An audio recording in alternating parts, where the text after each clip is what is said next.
5 ম্যাচে মোটে 1 জয়, পয়েন্ট তালিকায় ছিল 9 নম্বরে। বাঘা বাঘা সব তারকা ক্রিকেটার নিয়ে মুম্বাইয়ের এমন হতশ্রী পারফরম্যান্সে সবাই ধরেই নিয়েছিল হয়তো গ্রুপ পর্ব থেকেই বাদ পড়তে যাচ্ছে মুম্বাই। তবে এরপরেই যেন ফিনিক্স পাখির মতো ডানা ঝাপটে কামব্যাকের অবিশ্বাস্য গল্প লিখল মুম্বাই। টানা 6 জয় নিয়ে এখন 11 ম্যাচে 14 পয়েন্ট নিয়ে পয়েন্ট তালিকার 1 নম্বরে হার্দিক পান্ডিয়ার দল। শুরুতে ইনজুরিতে বুমরা ছিলেন না দলের সাথে, অফ ফর্মে ছিলেন অভিজ্ঞ রোহিত শর্মাও, নিজেদের সেভাবে মেলে ধরতে পারছিলেন না বাকিরাও। তবে গ্রুপ পর্বের শেষ ভাগে জ্বলে ওঠা তো মুম্বাইয়ের ঐতিহ্য। রোহিত ফিরেছেন রানে, ধারাবাহিক পারফর্ম করে যাচ্ছেন সূর্যা কুমার, বুমরা ফিরেই দাপট দেখাচ্ছেন, সাথে তো বোল্ড চাহাররা আছেই। আর অধিনায়ক হার্দিক পান্ডিয়া ব্যাটে বলে অধিনায়কত্বে সব দিক থেকেই সর্বেসর্বা।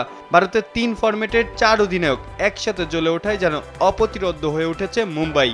এর আগেও 6 সিজনে গ্রুপ পর্বের শেষ ভাগে টানা 5 বা তার বেশি ম্যাচ জেতার রেকর্ড আছে তাদের, যার মধ্যে 4 বারই তারা হয়েছে চ্যাম্পিয়ন, একবার হয়েছিল রানার্স আপ, আর একবার বাদ পড়েছিল গ্রুপ পর্ব থেকে।